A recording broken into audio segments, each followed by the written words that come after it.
Hello, and thank you so much for being here. My name is Counselor Loise Wambui.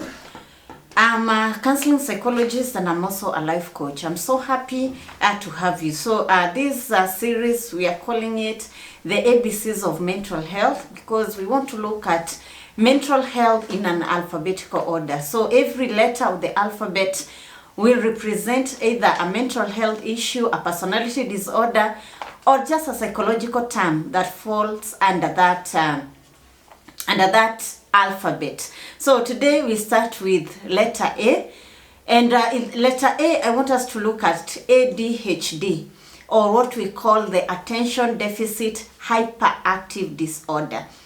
So ADHD is more common in children, especially in the formative years between the ages of 5 to 7 years. That's when it's mostly diagnosed.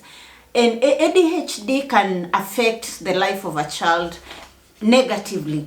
But you realize that if it is not diagnosed and if it is not treated, it can go up to when this child is a grown-up. So what are the signs and the symptoms of ADHD? And ADHD has three main symptoms: the inactivity, impulsivity, and hyperactivity. Inattention means that this child or this person, they are unable to pay attention. They are unable to sit still. They are unable to concentrate because they are always thinking of something else to do. There is also impulsivity. They do things without thinking. They will come and they will just disorganize everything. They act on impulse. So by the time they are thinking about what they have already done, everything is already messed up. And another major is hyperactivity. And as the word suggests, is being overly active. So they'll do so many things even within a very short period of time. And whatever they are doing, they are not doing it in order because they cannot organize themselves. So those are the three main symptoms of ADHD. But we also have others such as problems focusing on task, trouble multitasking, poor planning, low frustration tolerance, frequent mood swings, problems following through and completing tasks, hot temper, trouble coping with stress. And I want to emphasize that there are people you may see with these or some of the symptoms here. But as long as these symptoms are not affecting the quality of life of that person, you cannot victimize them. You cannot say that they have ADHD, which is making them not to function. So I want us to be very careful even when we are looking at these mental health and personality disorders, because there are some things that will happen to a person, but they are not. It's not affecting the quality of their lives. They are able to function normally. So the only way that you can say that a person is suffering from attention deficit hyperactive disorder is when they are unable to live their lives as it should be, and when they are a nuisance to the society, when they are disrupting the normal activities of a person, that's the only time that you can say that this person has ADHD. And a quick disclaimer: the symptoms that I'll be giving in our series of ABCs of mental health, they are drawn from the DSM, the Diagnostic Statistical Manual of Mental Health Disorders. That is our Bible as psychologists. So there is nothing I'll be speaking that is out of the DSM. And we are in the 6th version, so it is DSM 6. That is where I'll be getting all the symptoms that I'll be discussing here. So what causes ADHD and what are the risk factors of ADHD? One of them is genetics. Genetics plays a major role to most of the mental illnesses that we'll be discussing, because if there is somebody in the family or a close and especially a close relative who suffered from a mental health disorder, there is a very high possibility that they may pass it down to others in the same family. So another thing is environment. people who are socialized, or they grew up in very harsh environment in war-torn areas, when in their formative years, there is a high possibility that they will develop ADHD. If a mother smoked, drank, or used drugs when she was pregnant, there is a high possibility that she will give birth to a child who is at high risk of developing ADHD.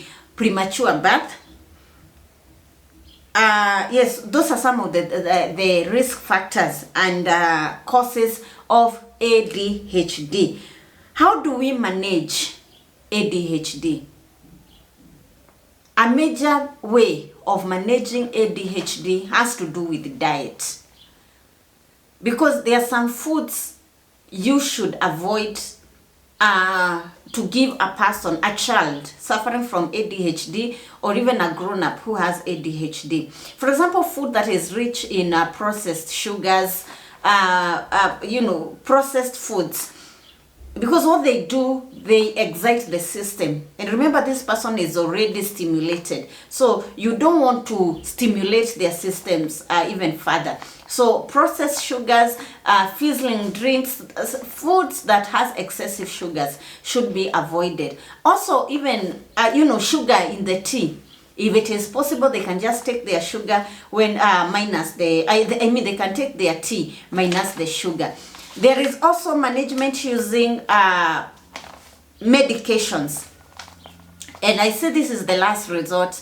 The only time that you can use maybe anti-excitatory drugs is when this person has reached that point you are not able to calm them down. But as long as it has not reached to that point, you can just play around with the diet, ensuring that they have food that is rich in protein, because such foods, and even complex carbohydrates that takes time to digest, it will give the body time to release energy slowly in the body, and they'll be able to be calm even when they are feeling excited in them. So food is a major thing when we are dealing in the management of ADHD. There is also support. As I've said, don't criticize these people, because what happens is that people suffering from ADHD, especially when they are adults, they grow to criticize themselves, because all through their lives they have learned to be criticized. They have learned to be told, you can't sit still, you are disorganized, you are this, you are that. So those voices are ever ringing on their heads. That's why they develop low self-esteem. They will develop, self-criticism. They will not be able to coordinate well, even within themselves. So that's why you should be the voice of reason in their lives. If you are living with such a person, if you are living with such a child, especially, you are a parent, you are a mother, you are a father, and you can look at your child and you can tell this child has ADHD. Be as patient as possible. Be as patient as you can with them. Refrain from criticizing them.